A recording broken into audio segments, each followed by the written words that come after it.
आज की इस वीडियो में हम लोग इस तरह के प्रश्नों का गुणनखंड ज्ञात करना सीखेंगे। तो यहाँ पे आप लोग पहला प्रश्न देख सकते हैं, हम लोग इसका गुणनखंड करेंगे और इसका गुणनखंड करेंगे। तो मैं आपको पहले ही बता देता हूँ कि जितने भी गुणनखंड वाले सवाल होते हैं वो केवल 4 प्रकार के होते हैं। तो इस वीडियो में हम लोग उन्हीं चारों प्रकारों में से पहले फर्स्ट टाइप के हम लोग गुणनखंड सीखेंगे, ठीक है।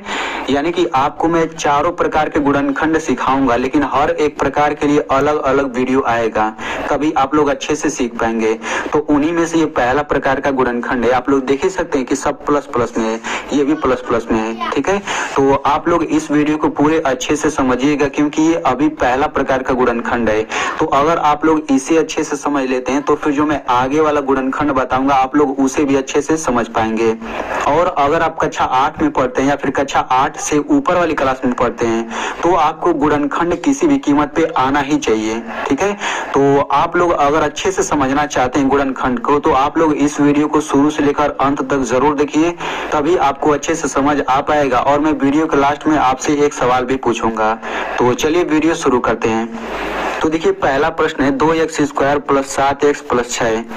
तो इसका गुणनखंड करने से पहले हमें सबसे पहला काम क्या करना रहता है। देखिए इसमें हम लोग सबसे पहला काम क्या करेंगे, जो लास्ट में संख्या दिया है इस संख्या का गुणा हम लोग x² के पहले जो संख्या रहेगा उसमें करेंगे। यानी कि 6 का गुणा हम लोग 2 में करेंगे तो कितना होगा, 6 दूनी 12।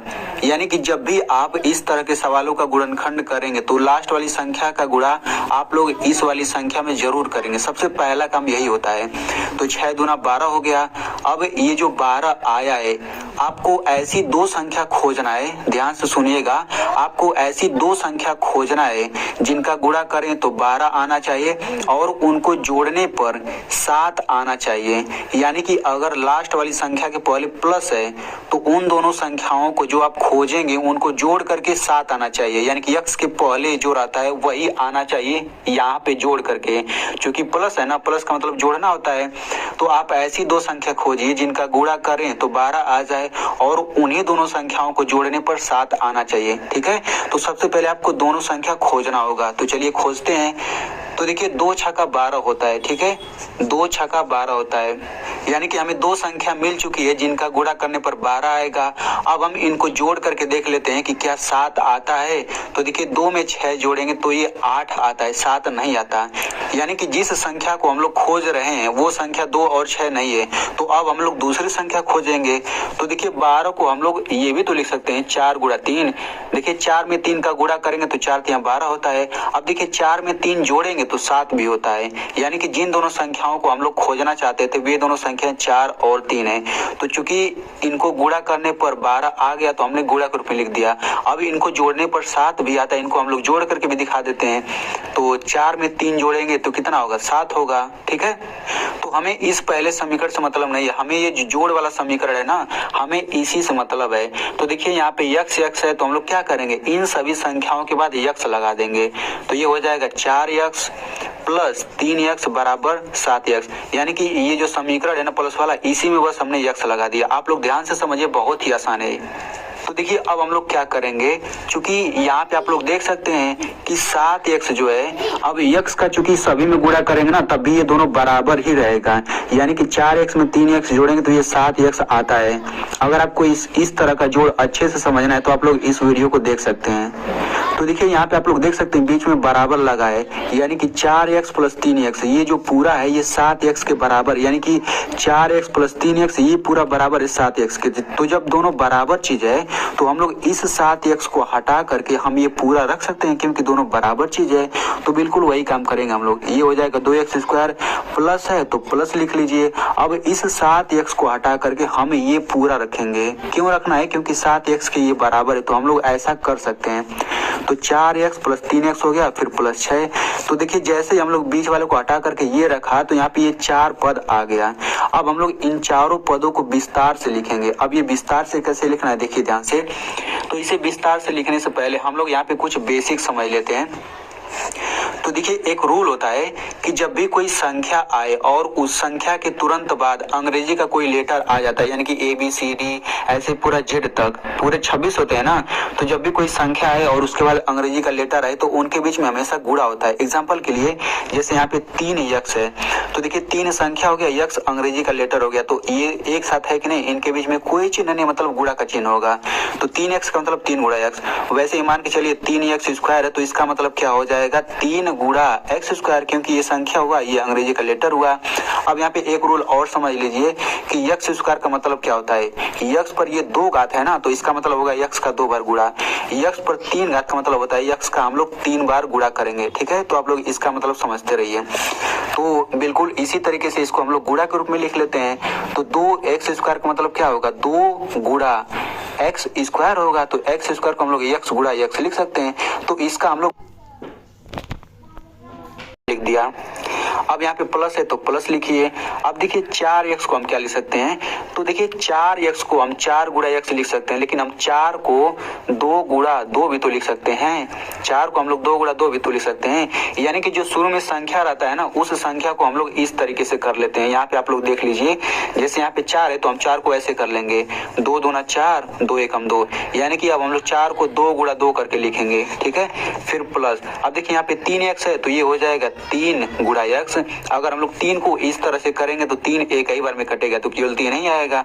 अब ऐसे ही 6 है, तो हम यहाँ पे प्लस लिख लेते हैं, 6 को ऐसे कर लेते हैं, तो 6 किससे कटेगा, 2 3 6, 3 एकम 3, यानी कि 6 को हम 2 गुणा 3 लिख सकते हैं। तो यहाँ पे 2 गुणा 3 लिख लीजिए।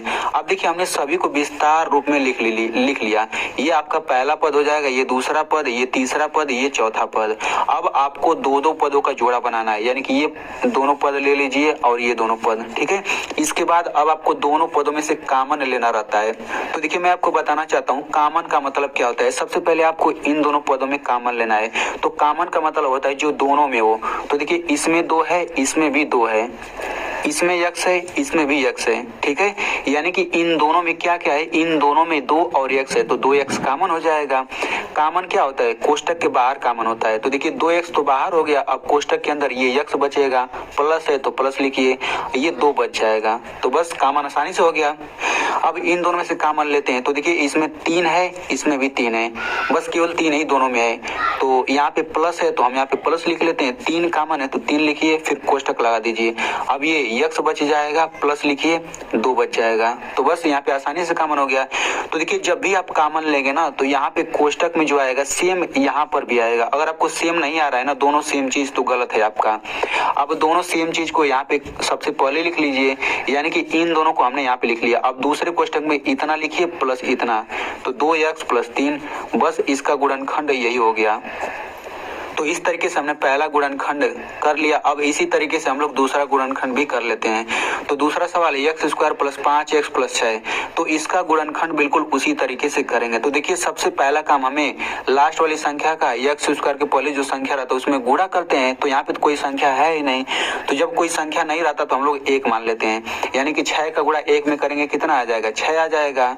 ठीक है, यहाँ पे 1 आप लोग दिमाग में रखिए। तो 6 का गुणा 1 में करेंगे 6 आ जाएगा। अब ऐसी 2 संख्या खोजिए जिनका गुणा करें तो 6 आ जाए और उन्हीं को जोड़ने पर 5 आना चाहिए। तो ये तो बहुत ही सिंपल है, 3 में 2 का गुणा करेंगे तो 6 आ जाएगा और 3 में 2 जोड़ेंगे तो 5 भी आ जाएगा। यानी कि जिस संख्या को हम लोग खोज रहे थे वे दोनों संख्या 3 और 2 है।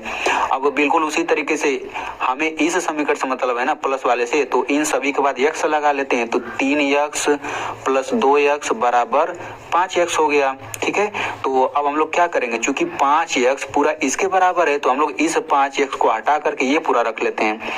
तो ये हो जाएगा x स्क्वायर प्लस है, प्लस लिखिए, 5x को हटा करके आप ये पूरा ये रख लीजिए। तो 3x प्लस 2x प्लस 6 इतना हो गया।